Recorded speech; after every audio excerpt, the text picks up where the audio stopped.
He has had a tremendous offseason. He's encouraged by the work and the progress. We're encouraged by that. Um, and then we'll just continue, to see, where it goes. But there's sunshine ahead. Hi, Eric. First time, obviously, we've talked to you or Pat since April. So if you wouldn't mind just discussing what Kyle, Mark, Keith, PJ, each of those guys are going to add. Okay, I mean, obviously, Kyle is somebody that we've had great respect for. I always think about that half court heave he hit against us in game one. It's just an incredible competitor. I had an opportunity to work with him and coach him in the Africa games, and really just had even more respect for him after that. This was more of an all-star exhibition, and about halfway through the first quarter, I really felt that he was competing hard to win and really coming back to every timeout, trying to inspire everybody to win. So I probably overplayed him. I probably played him 40 minutes in that game. I'm like, all right, if he's going for it, let's go for it. But he's just a great winner. He knows how to impact winning. You can look at all the accolades. He's a decorated player, and all of it is earned. But when you weave through all of that, the All NBAs, the All Stars, the Olympic team, all of this stuff, it really boils down to him finding a way to impact winning, and he does it on both ends of the court. He can really control a game from the classic point guard position. His mind for the game is as high as anybody in this league, and I'm looking forward to learning from him. And seeing how he views the game.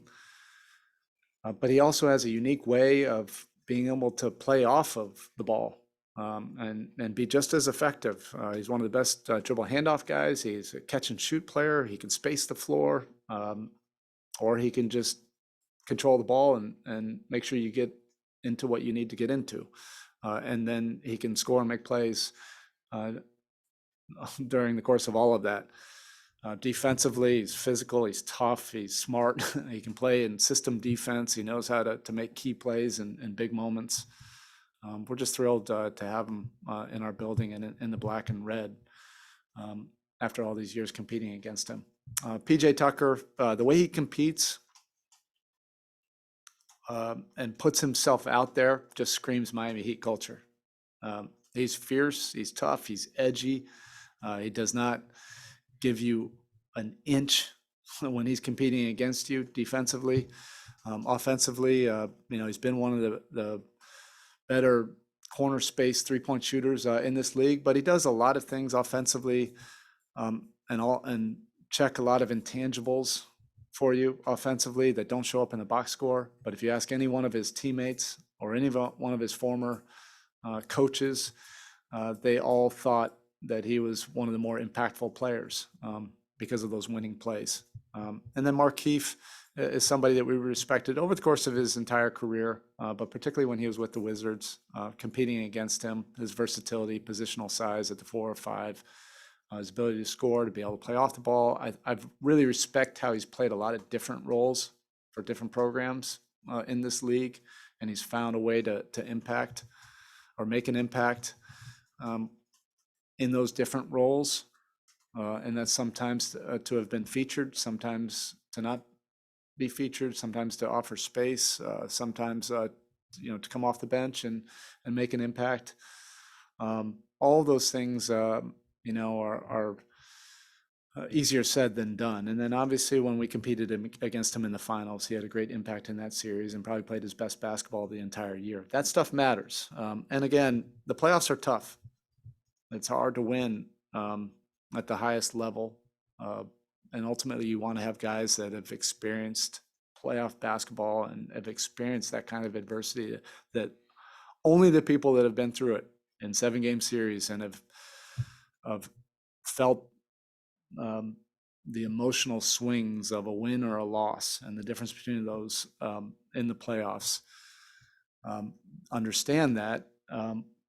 We feel that we've added that kind of veteran experience and championship level experience that can really help our group. A year ago today, you guys were playing in the Eastern Conference Finals as well. Crazy, it was like 5 years ago. But do you think all that transpired in the last year? How nice was the offseason and how much you think that could help energize some of the guys that have been here? I think it matters. I've seen a lot of those too. My staff has pushed me some of those reminders. Bam's block or Jimmy's big game. It really, in many ways, felt like 3 years ago. So we've experienced a lot, as everybody in the world has experienced a lot in the last 16 months. This offseason, I think, was really good for everybody in the building, for our players, for the staff, to be able to disconnect, recharge, but then re-energize for a new season and a new goal. The offseason felt very adequate. It felt long. It felt like we were able to get away. And it wasn't even as long as they typically would be. Bam's offseason, what did you want him to try to accomplish? First thing, obviously, at the Olympics, Yeah. but also how he brings it back here and re-integrates with your group. Yeah, I think Bam is one of the most unique younger players in this league because it has always been about impacting winning, and that's his greatness, and he's understood that from a very young age, and he has an incredible iron will and a work ethic that is going to develop his game, and it's going to grow exponentially. That's why I've called him no ceiling before, and I don't know where that'll go. But what I'm thrilled about this summer was that he was able to go into a situation where there was immense pressure, a lot of expectations, and the highest of aspirations, and find a way to be an important winning cog in that program. And the more often you can be part of winning teams and find a way to win at the highest level, and to impact winning, the more you can experience that, the more you can put your fingerprints on the result of that, I think helps you as a player. And then when you're around greatness, look, I was only around there for 2.5 weeks, but you felt the greatness in the gym.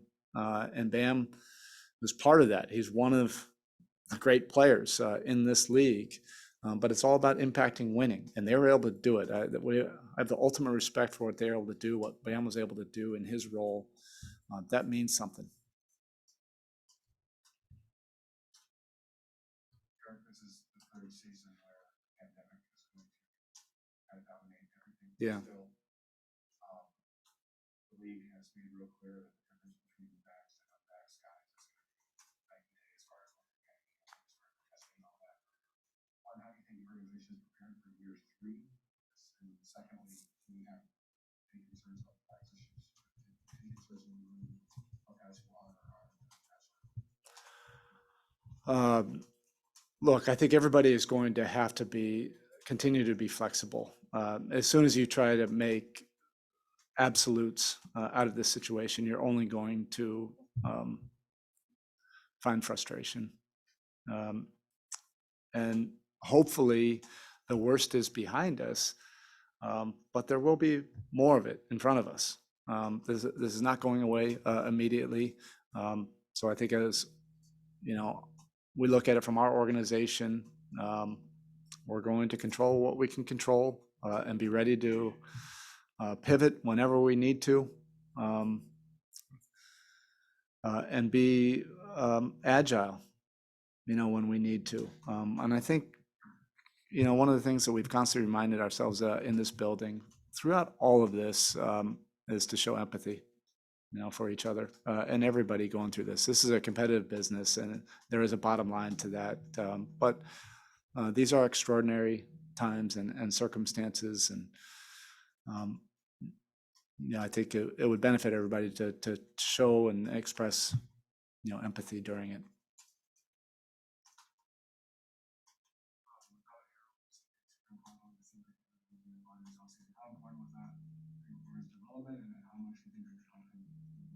Yeah, he's had a great offseason. I think it was a springboard from last season. Again, it's all about impacting winning, and learning how to do that as a young player is one of the most challenging things in this league. Look, everything is first year was roses and compliments, and easy sailing. Anything he did was considered great. And if you just look at last year from a statistical standpoint, his year was better than the previous year in many regards.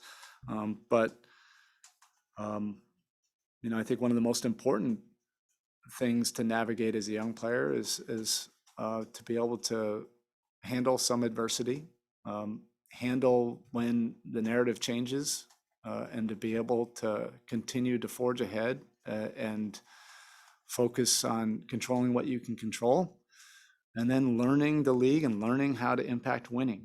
That's the most important thing, and that's the bottom line. And Tyler understands that. He's committed to that process. He's made great strides since the day he first walked in this building. So this offseason has been very good for him.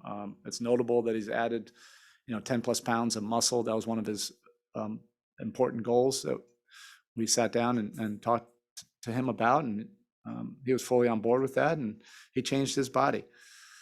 That'll help, his durability and physicality defensively. It'll also help him to be able to handle contact more offensively. But Tyler has a monster work ethic. He's going to continue to improve every year because of that edge and that work ethic. All right, next we'll take some questions via Zoom, and we will start with David Ramil with Locked On Heat. Hey, Eric, I was just wondering, with a team like this, you've been kind of hinting at it before, but now that you've rebuilt the team, adding all these veterans, does that make it easier to make the kind of changes that you want to regarding the offense, defense, whatever you have to go through this summer or this season rather? That's always an important exercise for your coaching staff, but you have to also leave some leeway to see your team out on the wood in between those four lines. We can have all the best intentioned plans, but I'm just as curious as anyone to see how this all works together. I think the most important thing is that we check some boxes of things that we wanted to accomplish from a personnel standpoint, and we acquired some like-minded people. And again, this is a tough business to try to win at the highest level. You have like-minded people and people that view competition and the spirit of competition in a similar way. You can figure out the other things, with time. All right, next we'll go to Azam Masood with Heat.com. Hi, Coach. Kyle's Raptor teams ranked in the upper half in pace, while your teams tended to play more deliberately. Do you expect with him to have the keys to the offense to push the pace a bit more, or do you want him to adapt to more of the Heat style of pace? I love that aspect of his game. And again, when you look at his impact, there's so many different categories where he impacts winning. And that's one of them, getting easy baskets and generating a pace where guys will run and know that they will get the ball.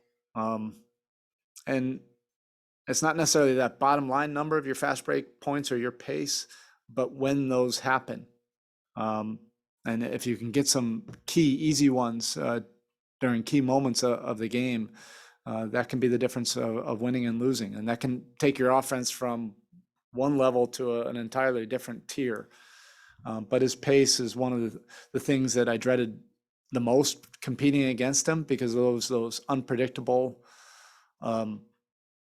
unscripted moments that you can't really scheme against. and his level of IQ and skill level in those moments is as good as anybody in the league. I think that'll help our group, particularly if we can defend the way we want to, but also to generate some easy buckets going the other way.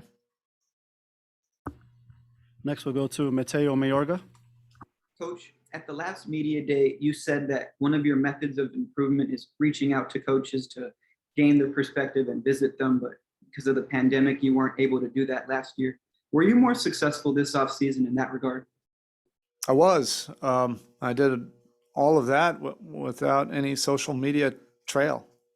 So you guys are going to have to dig and find and see if you can explore where I visited. But I visited a few places. Now, the most humbling experience and the experience that I treasure the most was being part of the USA program. The staff meetings and the level of talent in those meetings and creativity and innovation, with Pop leading that group, but Steve Kerr, Emi Adoka, Mark Few, Jay Wright, Lloyd Pierce, all the San Antonio staffers in those meetings was one of the most fruitful experiences I've had as a coach. It really felt like a master's class in coaching, in player management, and strategy, all the above. And it was an amazing experience to be a part of it.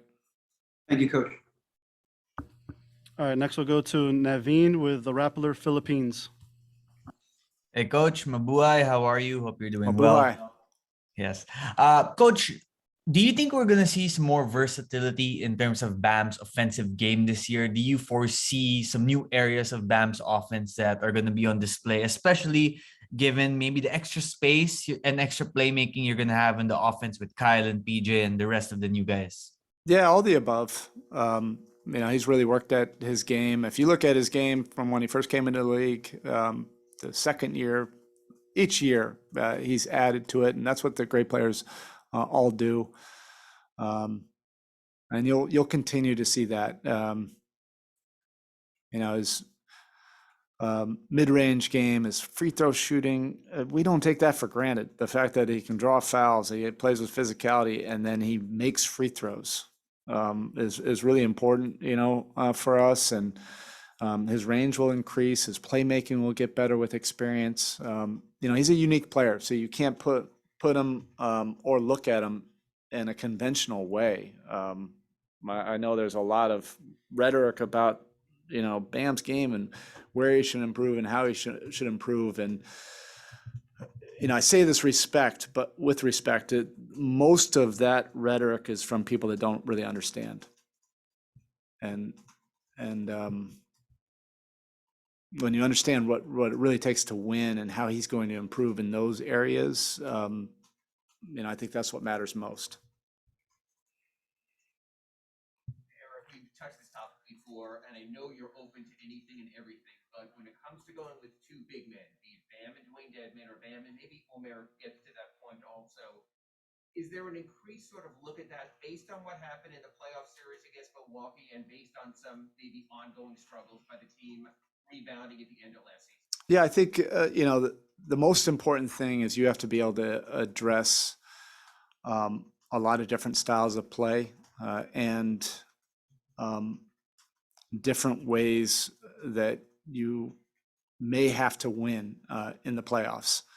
And again, I think you keep on, or the generalization may be big versus small, and that's not necessarily true or relevant. I think we have the ability to play positionally big. We have a roster full of guys with positional size at their position. And we have the versatility, to play bigger centers, but still have the skill and some of the things that we value. And then there's some other ways we can go too that are, I think, really important for our team to show that versatility. So we do want to be able to address a lot of different ways to impact winning, because in the playoffs, when you get to the highest level, you need to check virtually every box or have the experience and have had some time during the season of doing it and having some success.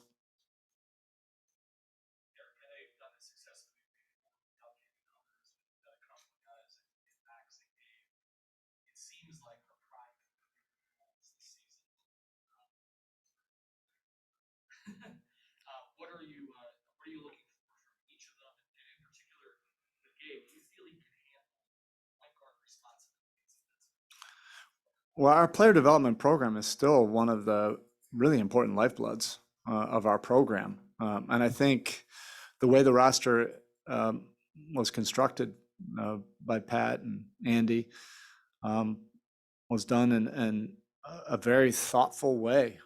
And I think we have great high level championship level experienced players, guys that have been in playoff battles.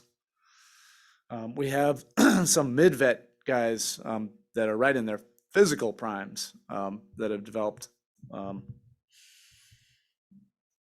in this league. And then we have a young core of players that have developed in our program. And you know, that next generation of young players is really important to our program. And we give the guys an opportunity to work at it, to grow, to struggle, to produce. And they have all the examples they need to see where it's been done successfully. And that's, you know, with Duncan or, you know, with UD or anybody on our staff that has gone through that program. But our guys have gotten a lot better, you know, during the offseason. And our young guys, you know, typically the league doesn't see it until after the fact. And then everybody says, oh, yeah, of course we saw that, you know, but nobody saw, you know, any of our young guys developing over the years, you know, when they're non-drafted and going through summer league. So those guys will be important for us. They've gotten a lot better. And we'll figure out the roles as we get going.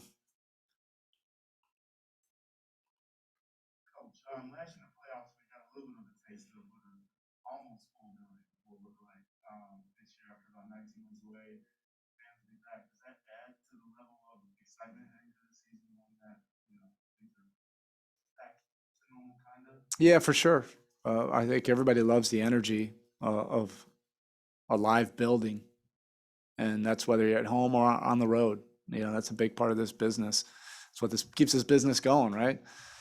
But also as competitors, you want to be a part of that environment. And we just caught like just you know a fraction of that. We wish we could have kept on going with it. And then when you were watching, you know, the rest of the playoffs when everybody was playing in front of full buildings, that was a motivating factor for sure. Probably for everybody who was on the sidelines watching that, because it had been taken away from all of us, you know, for over a year. So I think everybody's looking forward to that. You know, certainly the competitors are. Across teams, are only playing 4 preseason games, a handful of 5, a handful of 3, a handful of 6. I know it's always been most years you guys play the backs. Why do you play so much about playing this new? Yeah, you know, part of that was scheduling, you know, because of the truncated preseason last year. So some of the games got pushed, you know. So what is the perfect sweet spot? I think that's adjusting from what it used to be. I don't know where I stand, whether I, you know, definitely want 6 or 5. But we had to do that this year. You know, we have a couple back-to-back sets. So I think everybody's going to get a chance to play, but it also gives us a chance to not play, you know, guys every single game. You know, we have some new guys. It's a new field, new mix. I will try to balance that, but you know, we have to get up and running pretty quickly.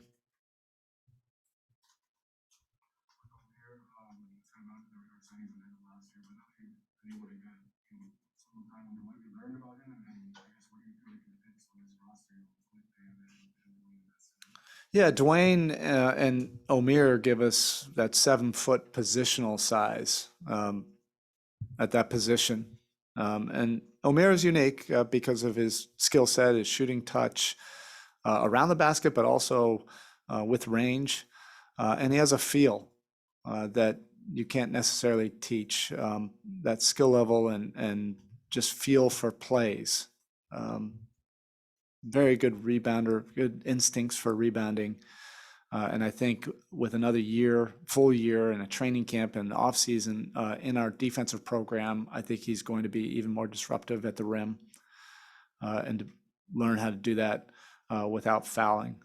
But he's got a really good work ethic, like all those guys do. They all come in with chip on their shoulder, with an edge, and felt like they were overlooked. But he has deep experience as well because of his time with the Turkish national team that I like. He's played a lot of international pressure staked basketball, and then obviously including his 2 stops in college. But he's had a very good summer, and he'll continue to get better. All right, Coach, that's it. Thank you. Okay, all right, thanks. Good to see y'all.